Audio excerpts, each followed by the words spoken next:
We're coming to you live from our Auckland Park studios. This is Prime News on SABC 3. Here are the top stories making headlines. The work of the Commission has commenced in earnest. Chairperson of the Judicial Commission of Inquiry set to probe allegations of interference in the criminal justice system says the work has begun. A former municipal manager of the Umzimkhulu municipality has been arrested in connection with the murder of former ANC Youth League Secretary General Sindiswa Makaka in 2017. I'm not a criminal, and all I was doing as a public representative, member of parliament, is calling for the allegations, both his and Kwanazi's, to be investigated. And Action SA parliamentary leader Ethel Trollip has laid criminal charges against forensic investigator Paul O'Sullivan.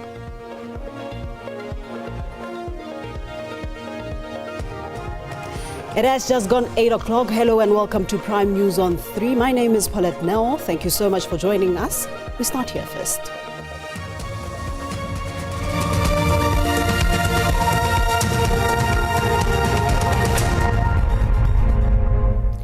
The chairperson of the Judicial Commission of Inquiry set to probe allegations of interference in the criminal justice system says the work has begun.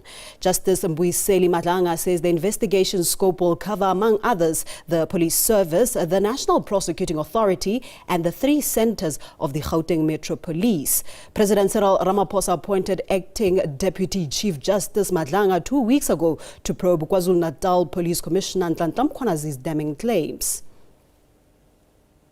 The work of the Commission has commenced in earnest. To be specific, our first consultation with a witness is imminent. That consultation will help inform what further information the Commission must follow up on. We are mindful of the fact that South Africa is eager to see the first witness in the witness stand. We too are keen to see that happen and are acting with the necessary expedition to see it happen. That said, the fact that Lieutenant General Mkhwanazi made the allegations does not make us ready to start hearing evidence immediately. There must, as I said, first be consultations and assessment of the information we gather, and again, as I said, a follow-up for buttressing the information gathered should that be necessary. Former municipal manager of the Umzimkhulu local municipality has been arrested by the political killings task team in connection with the murder of the ANC Youth League Secretary General Sindiswa Makaka. Makaka was a councillor in the municipality when gunmen opened fire on the vehicle he was in 2017.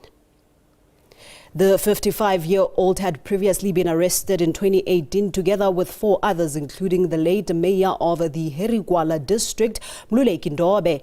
The charges against the suspect were provisionally withdrawn in March 2019. Police say the suspect was rearrested at his home in Malvern and Durban. 2 accused are currently on trial for Makaka's murder, whilst the 3rd accused was sentenced earlier this month after pleading guilty to killing Makaka.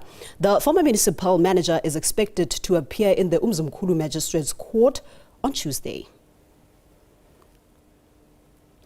All right, to this now, Action SA parliamentary leader Ethel Trollip has laid criminal charges against forensic investigator Paul O'Sullivan. This is in relation to a series of text messages that Trollip views as intimidation and hindering to his parliamentary oversight.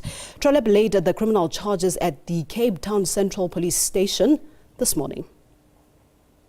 Trollip says he feels intimidated by O'Sullivan following a series of texts calling him stupid. He says this is a direct attack on an elected official and he believes such conduct must be dealt with in accordance with the law. He says, I've been looking at your misinformed attacks on me on social media. because someone forwarded them to me. You're clearly an arrogant fool that doesn't have a clue what's going on.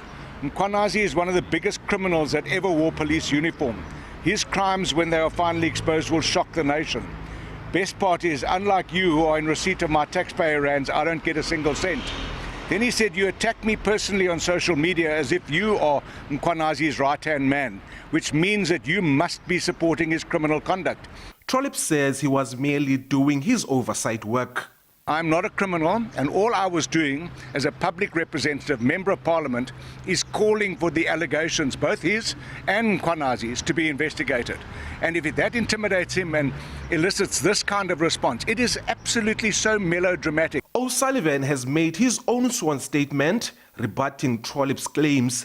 He says if this sworn statement is not attached to the criminal charge against him, he will lay a counter charge of defeating the ends of justice. Bulawani Philip, SABC News, Cape Town. The ANC Umkhonto Wesizwe Liberation War veterans have hit out against the South African National Veterans Association. Umkhonto Wesizwe Liberation War veterans, which succeeded Umkhonto Wesizwe Military Veterans Association, has accused Sanva of playing politics by not recognizing the newly established body as a replacement of MKMVA. The Umkhonto Wesizwe Liberation War veterans have warned that no Sanva conference will take place without them being part and recognized. Minister of Defense and Military Veterans formally affirmed this unity by writing to the Secretary General of Sanva. It is therefore not only incorrect but also deceitful and reactionary to smuggle MKMVA through the back door of the national roadmap. We view this conduct not merely as an administrative blunder, but as a nefarious and calculated attempt to sow divisions amongst MKLW veterans. The majority of our veterans are united, conscious, and unwavering behind MKLWV. We issue a stern warning to the rogue elements attempting to resuscitate the long-buried MKMVA. They were part of the East London Unity Conference and endorsed the resolutions. They witnessed and participated in the birth of MKLWV. Any attempt to backtrack now is an act of political betrayal and counter-revolutionary opportunism. Welcome back. Let's continue with this now. Trade Union Solidarity has reached out to FlySafair CEO Elmer Conradi, urging him to intervene in the strike action and bring parties back to the negotiating table. This as the strike by the airline's pilots enters week 2 with a deadlock on working conditions. At the heart of the dispute is the pilots' roster system. FlySafair accounts for at least 60% of the market share for domestic passengers, with the airline on a normal day moving 30,000 passengers over 174 flights. The strike action in its second week has resulted in reduced capacity.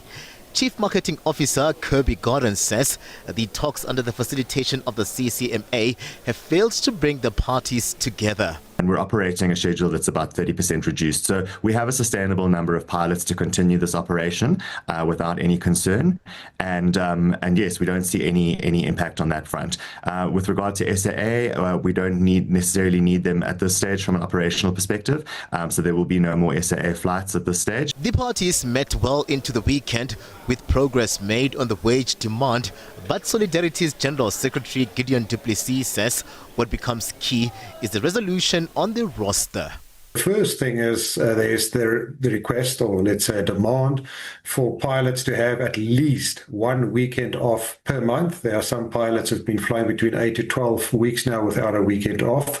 That's the first matter. The second matter is to have a roster committee that merely meets twice a year, because then they'll have sufficient data to deal with thorny roster-related issues, especially if it's got a very negative effect on rest periods. In other words, is the fatigue issue. Solidarity says over 90% of workers have rejected the new offer. The union is planning to submit its final list of demands to the employer, with both parties looking to sit again under the facilitation of the CCMA this week. Katlego Logodi, SABC News in Johannesburg. The bail hearing for Tiffany Meek has concluded in Roodepoort after several days of intense court proceedings. Both the defense and the state presented their final arguments, each highlighting crucial points about a flight risk, evidence and public interest. Meek faces 4 charges, including murder, defeating the ends of justice and criminal injury. Counsel Nova Naidu made his final submissions on Meek's bail application, emphasizing her status as the sole breadwinner of a family and asserting that she poses no flight risk. He also argued that there is no solid evidence to suggest she would abscond if released. The requested bail amount is 5,000 rand. The state's case is not as strong as initially perceived. And it is our humble submission that is one of the factors that the court should consider when considering bail, is does the court have a strong enough case to secure conviction against the applicant at the trial. In contrast, the state has strongly opposed granting bail. They argue that Meek has the means to flee, citing her ability to work remotely. Additionally, the state prosecutor alleged that her alternative address in KwaZulu-Natal is not secure. She can work from anywhere and continue to earn a salary. Remember, it's not her bank account that has conditions and so on. It is the applicant herself. So she will still have access to her bank account and so on, and continue to have those financial resources. During the state's closing submissions, the prosecutor described Meek's conduct as dubious and devious, stating that all forensic evidence points back to her and likening it to a train on tracks that cannot veer from its destination. After more than a week of intense testimony, including a critical cross-examination of the investigating officer, Magistrate Annelien Africa is expected to rule on the issue of bail on Tuesday. Lopang Alamu, SABC News, Johannesburg. All 6 men accused of murdering 8 people at Lusikisiki in the Eastern Cape last year have pleaded not guilty to all charges against them. 18 people, including 15 women, were shot dead in 2 neighboring homesteads in Ngobozana village in Lusikisiki last September. The suspects are now facing 29 charges, 19 of murder with additional charges of kidnapping, robbery, conspiracy to commit murder, being in possession of illegal firearms and ammunition. The additional charges emanate from the murder last year of a politician, Mcebisi Gijana, at Kwapaqa. More news after this. Stay with us.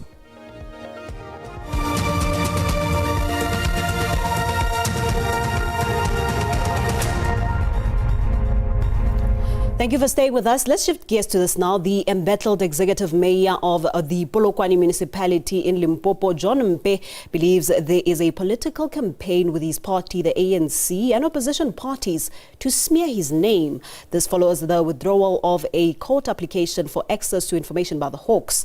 The application was linked to a Hawks investigation into allegations that companies contracted by the municipality paid kickbacks to Mpe's Makoro Foundation.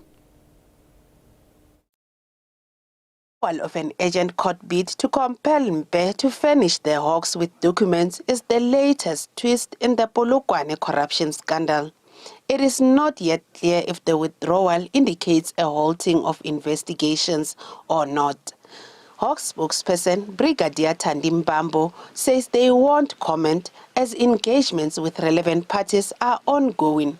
Mpe has been making headlines since a concerned resident circulated documents on social media alleging that over 750 million rand had been irregularly paid to companies whose owners have close ties to Mpe and municipal manager Thuso Nemugumoni. The other issue is that those who feel threatened by my leadership are also now becoming very worried about the next provincial conference, whether I'm going to be available to stand or not. Opposition party Action SA has added its name to the list of those calling for Mpe's head. The party has opened a criminal case against Mpe at the Bulawani police station. We've done our homework. We have all necessary evidence that is needed by the court or by the SAPS, and are going to submit whatever document in our position to the SAPS today while we'll be opening these criminal charges. The mayor was given a deadline of within 7 days that upon receipt of the letter he must respond within 7 days, providing a detailed report regarding these allegations, and then from there we'll then chart a way forward guided by the report that we would have received. Biman Baloi, SABC News, Bulawani. Expanded Public Works Program workers in Machabeng Municipality are concerned that the halting of the program will strip them of their only means of survival. Minister of Public Works Dean McPherson has suspended the program pending investigation on alleged corruption of inflated salaries. We commit ourselves, and we're happy that the minister has taken a decision that there must be an investigation. We welcome that. But where we are not quite happy is for the minister just to make that decision of suspending this program. But we can commit our people that they will get their salary for this month because already processes they have been done. And once the investigation has been done within that 14 days, they don't need to panic. South Africa has thrown its weight behind the United Nations-led conference on the two-state solution between Israel and Palestine. The United Nations General Assembly decided that such gathering would be held for a roadmap to a Palestinian state while ensuring Israel's security. It's hosted by France and Saudi Arabia in New York, in the United States. As the catastrophe continues in Gaza, there are growing calls for the world to act. The United Nations has long endorsed a vision of two-state solution where Israel and Palestine can live side by side within secure and recognized borders. Palestinians want a state in the West Bank, East Jerusalem and Gaza Strip.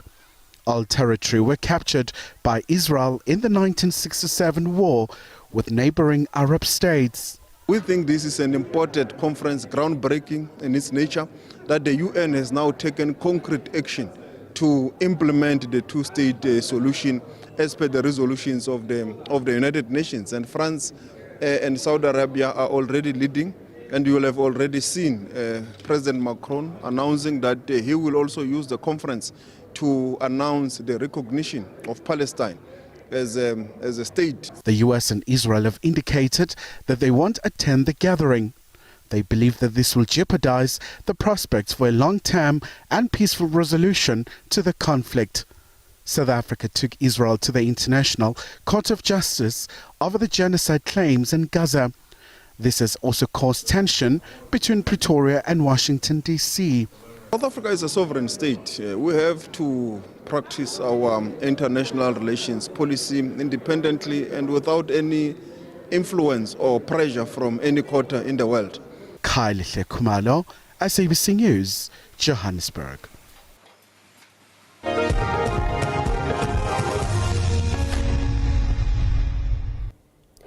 A group of concerned individuals is demanding that the entire board of Athletics South Africa step aside, pending a thorough investigation into the financial affairs of the federation.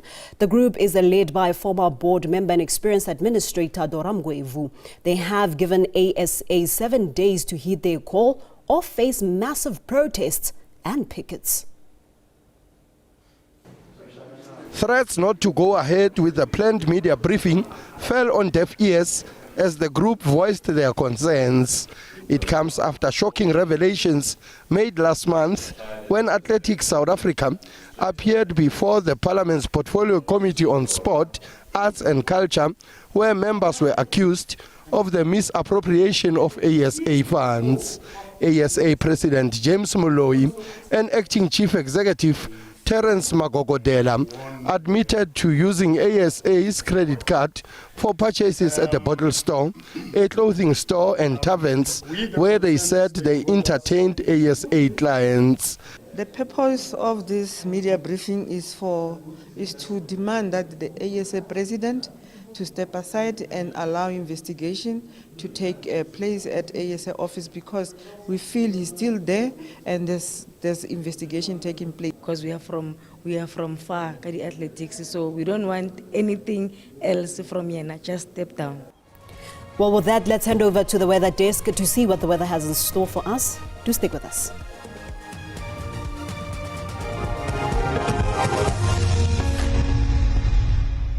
Thank you very much and a very warm welcome to the weather desk. Time for us to look at those conditions over the country. We're going to start looking at tonight's conditions. So we're still expecting a cloudy night as we move towards Gauteng, Limpopo, and also Mpumalanga. Those cloudy conditions extending all the way towards the Northern Cape. We're expecting a 30% chance of showers and thunderstorms showers as we move towards places such as Alexander Bay and also Springbok for tonight. For tomorrow, we see those rainy conditions now stretching into that interior of the Northern Cape, moving all the way towards Sunderland and into that northern parts of the Western Cape. For the rest of the country, it is quite clear for tomorrow, especially over Gauteng, Limpopo, and also KwaZulu-Natal. Now, looking at some mornings, we're only expecting some fire conditions as we move towards parts of the Western Cape for tomorrow, meaning that if you do see any smoke over those areas, please do report to the local authorities. Overnight temperatures, it is going to be a relatively chill night over most of the country. We're talking freezing conditions over Ermelo and also Bethlehem, with Bethlehem dropping down to -4.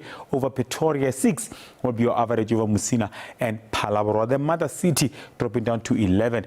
0 your low is moved towards Sunderland, meaning that it is going to be freezing over Sunderland for tonight. For tomorrow, remember we do have that 30% chance of showers and thunder showers as we move towards Calvinia, Springbok, stretching all the way into Sunderland, where it's going to be a cool day for tomorrow.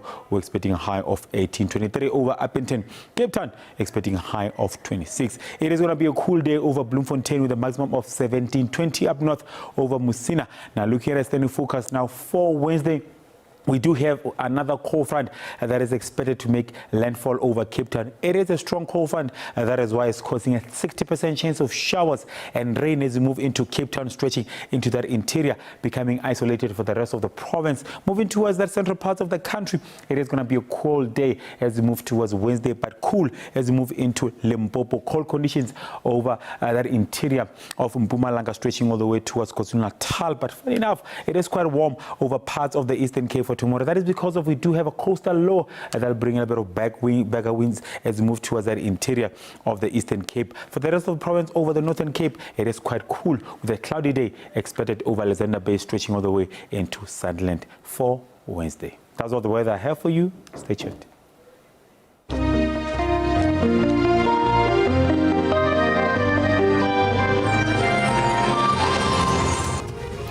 Well, that's it for tonight. Much gratitude for joining us. From myself, Paulette Nell, good night. God bless.